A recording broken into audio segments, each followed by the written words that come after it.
Shalom bien-aimés, que le Seigneur nous bénisse, que Dieu continue à bénir notre programme de 3 jours de jeûne et prière. Nous sommes déjà au 2e jour d'exhortation et nous allons continuer toujours avec le chapitre d'Hébreux. Là, nous sommes dans le livre d'Hébreux 11, le verset 36. La Bible déclare « D'autres subirent de moqueries et les fouets, les chaînes et la prison. » Le chapitre 37, ils furent lapidés, sciés, torturés, ils mourirent tués par l'épée, ils allèrent ça et là, vêtus de peaux des brebis et des peaux de chèvres, dénués de tout, persécutés et maltraités.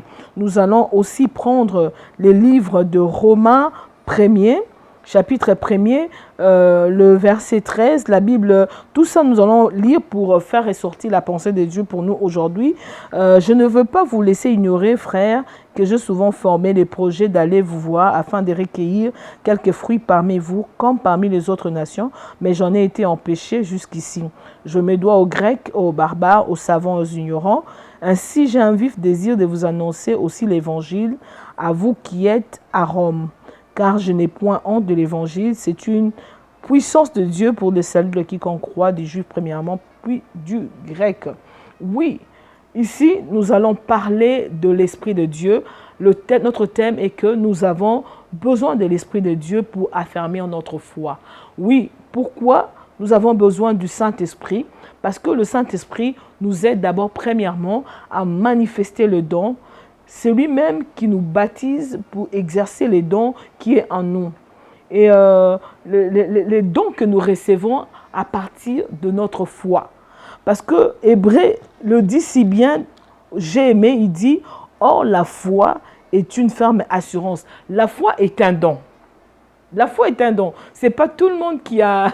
Il y a des gens qui ont le don de guérison, le don de discernement, mais il y a aussi des hommes, il y a beaucoup des hommes dans la Bible, il y a beaucoup de serviteurs, mais Hébreux a été sélectif. Il a choisi ces hommes-là qui nous ont marqués par leurs dons, par leur qualité, par leur attitude à croire, à faire confiance en Dieu. Parce que pour avoir la foi, il faut avoir le Saint-Esprit. Le Saint-Esprit qui nous donne ces dons de la foi. C'est pourquoi aujourd'hui, je vais vraiment parler des dons par l'Esprit. Donc nous devons vraiment demander au Saint-Esprit la grâce de nous accorder le don de la foi. Parce que lorsque nous avons le don de la foi, nous pouvons exercer notre autorité, nous pouvons expérimenter la puissance de Dieu, nous pouvons expérimenter les miracles de Dieu, nous pouvons expérimenter même les promesses. Parce que le Seigneur peut te donner une promesse. Tu peux recevoir une promesse comme Abraham dans le livre de la Genèse, comme nous l'avons vu. Mais lorsque tu n'as pas la foi, tu ne vas pas vivre ces choses. Parce que c'est la foi qui nous met en contact, en connexion avec les choses auxquelles que nous recevons, les promesses que nous recevons de la part du Seigneur. Nous allons comprendre pourquoi le Saint-Esprit, lorsque nous recevons le Saint-Esprit vient affermir. Par l'affermissement, je vois, c'est faire asseoir. C'est le Saint-Esprit qui vient faire asseoir notre foi. Il vient établir en nous. Dieu t'établit dans la foi. On peut avoir la foi, mais une foi vacillante. Une foi qui ne demeure pas. Il y a quelqu'un aujourd'hui, il a la foi, ou une femme a la foi, une personne qui a la foi, lorsqu'on lui dit que tu reçois la guérison. Mais lorsqu'il est confronté par les difficultés, lorsque la maladie revient, la maladie résiste, la personne perd la foi. J'ai aimé Hébreux 36. La Bible déclare, d'autres subirent les moqueries et les fouets, les chaînes et la prison. Nous tous, nous connaissons l'histoire de Paul. Paul, lorsqu'il a rencontré le Seigneur Jésus pour annoncer l'évangile, ce n'était pas facile. Il a connu des zones de résistance, des zones de tampons où il a été flagellé, il a été mis en prison. Mais j'ai aimé l'attitude de Job au verset 13. Qu'est-ce qu'il dit du chapitre 1er? Je ne veux pas vous laisser ignorer, frères, que j'ai souvent formé le projet d'aller vous voir afin de recueillir quelques fruits parmi vous, comme parmi les autres nation, mais j'en ai été empêché jusqu'ici. C'est ce que à Hébreux 36, il dit, ils furent lapidés, sciés, torturés, ils moururent tués par l'épée. C'était aussi pareil. On a parlé aussi de Paul, parce que Paul a connu des résistances. Il voulait venir annoncer la parole de Dieu, l'évangile aux Grecs, aux Juifs à Rome, mais il a connu des résistances. Mais ce qui a fait la force de Paul, c'était la foi en Dieu. Il savait que c'est lui qui m'a envoyé en mission, il était capable. C'est le Saint-Esprit qui lui a révélé ces choses. Parce que s'il n'était pas revêtu du Saint-Esprit, je crois qu'il allait lâcher comme la plupart d'entre nous. Raison pour laquelle, pour vivre, pour recevoir le don de la foi, nous devons d'abord désirer le Saint-Esprit. Que le Saint-Esprit vienne remplir nos cœurs. Nous devons rechercher la puissance du Saint-Esprit. C'est cette puissance qui va activer ta foi. Oui, c'est le Saint-Esprit en nous qui active notre foi. Oui, parce que ici, quand la Bible parle d'une ferme assurance, la fermeté, l'assurance, c'est-à-dire je suis maltraité, je suis flagellé, j'ai subi des oppressions, j'ai subi les attaques de l'ennemi, j'ai subi les réclamations, mais moi je reste ferme par le Saint-Esprit. Mon esprit reste ferme parce que pourquoi? Le Saint-Esprit t'a déjà affermi, le Saint-Esprit t'a déjà établi, le Saint-Esprit t'aide à comprendre que ça, c'est le plan du diable qui veut te faire perdre la foi. Raison pour laquelle nous avons besoin du Saint-Esprit pour vivre la foi, pour expérimenter la foi, pour vivre la démonstration. La foi, c'est une démonstration. On espère et puis on vient démontrer. Alléluia. C'est ta foi en la parole de Dieu qui te conduit à la démonstration. Et lorsqu'on parle de l'espérance, je vois Hébreux parle de l'attente.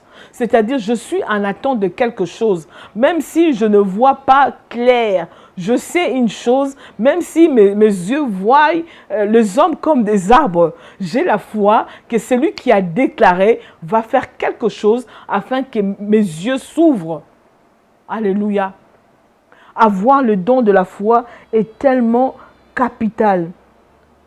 Et ce que j'ai aimé à travers le livre de Romains, Paul voulait à ce que les chrétiens puissent désirer le don de la foi par le Saint-Esprit. Parce qu'il a dit, bien aimé, j'aurais bien voulu être là depuis longtemps, mais j'ai été empêché. Mais c'est le Saint-Esprit. Alléluia. C'est le Saint-Esprit qui m'a aidé. Oui, j'aimerais dire à un homme, à une femme plutôt, qui m'écoute en ces moments, lorsque tu sens que ta foi commence à faiblir, demande le Saint-Esprit la grâce de t'accorder cette foi.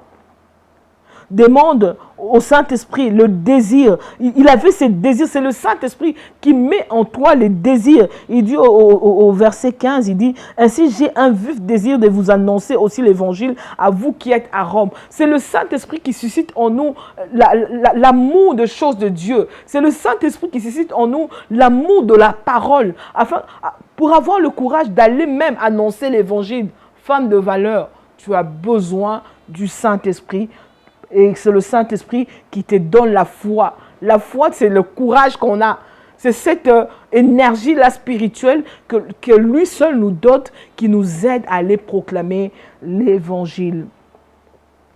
Et j'aimerais dire que ce matin, j'aimerais dire à une femme, à un homme, à prier et que le Saint-Esprit puisse répandre le don de son esprit, le don de la foi par le Saint-Esprit, afin que nous soyons des femmes puissantes, afin que nous soyons des femmes qui n'ont pas peur d'annoncer l'évangile, qui n'ont pas peur de gagner les âmes, qui n'ont pas peur de parler du Christ, afin que beaucoup viennent au Seigneur. Aujourd'hui, le Saint-Esprit veut que nous puissions activer notre foi. La foi, ce n'est pas seulement pour vivre les miracles de mariage, pour vivre les miracles des bénédictions matérielles. Nous avons besoin aussi du don de la foi pour expérimenter les choses immatérielles qui sont les choses de l'esprit, où nous allons voir les âmes être gagnées à Jésus, les vies être libérées. Nous allons voir les vies être sauvées, les gens qui étaient sous l'esclavage de la sorcellerie, abandonner la sorcellerie,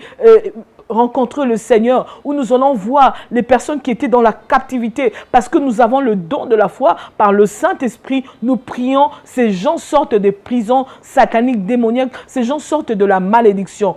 On ne peut qu'y arriver lorsque nous avons le Saint-Esprit et le Saint-Esprit qui vient activer ses dons en nous. Voilà pourquoi j'avais axé mon thème de ce matin. Nous avons besoin de l'Esprit de Dieu pour affermir notre foi. Si tu n'as pas la foi, tu ne chasseras pas le démon. Tu n'as pas la foi. Si tu n'as pas reçu le Saint-Esprit qui n'a pas affermi ta foi, tu n'auras pas le courage de chasser le démon. Oui, pour imposer l'autorité de Dieu, maman, dans ta maison, tu as besoin du Saint-Esprit qui vient affermir ta foi afin de briser les lois de l'ennemi, de briser les œuvres du diable. Il y a aujourd'hui, le diable est en train de briser les foyers, en train de briser les familles, en train de détruire les familles. Pourquoi nous n'avons pas compris? On a en nous le Saint-Esprit. Il est en nous, il travaille en nous. Lorsque nous le désirons, comme Paul, nous allons voir dans Romains 1er, le chapitre 15, nous allons expérimenter la puissance de Dieu dans notre maison. Nous allons imposer l'autorité, le règne de Dieu à travers le Saint-Esprit. Pour imposer aussi le règne de Dieu dans ta maison, il faut avoir la foi. Combien de femmes aujourd'hui, ils ont peur de souris, des insectes dans leur maison? Combien ils ont peur parce qu'ils n'ont pas l'Esprit de Dieu. L'Esprit de Dieu en nous, c'est l'Esprit supérieur. Oui, tu peux parler à travers le Saint-Esprit de choses qui ne marchent pas dans ta maison parce que tu as le don de la foi. Les choses vont commencer à s'exécuter. Les choses vont commencer à marcher. Je déclare au nom de Jésus, si aujourd'hui tu actives ta foi par le Saint-Esprit, les choses vont changer. Là où il n'y avait pas la paix, il y avait le tourment, le Seigneur amenait le shalom. Il va amener la paix. Les choses vont changer. Là où tu ressentais peut-être que mes enfants ne m'écoutaient plus, mon mari ne m'écoutait plus, ne marchait plus selon le plan de Dieu, tu vas invoquer les règnes de Dieu, l'autorité de Dieu dans ta maison. Les choses vont changer. C'est que tu as toujours entendu. Je ne sais pas. Peut-être pendant 10 mois, tu t'attendais à quelque chose de la part du Seigneur. Oui, aujourd'hui, parce que tu vas écouter cette exhortation, cette parole, tu vas activer ta foi, les choses auxquelles tu attendais, pas par toi-même, mais par le Saint-Esprit. Tu vas toucher, tu vas voir, tu vas palper et tu vas vivre la démonstration de la foi. Que le Seigneur nous bénisse.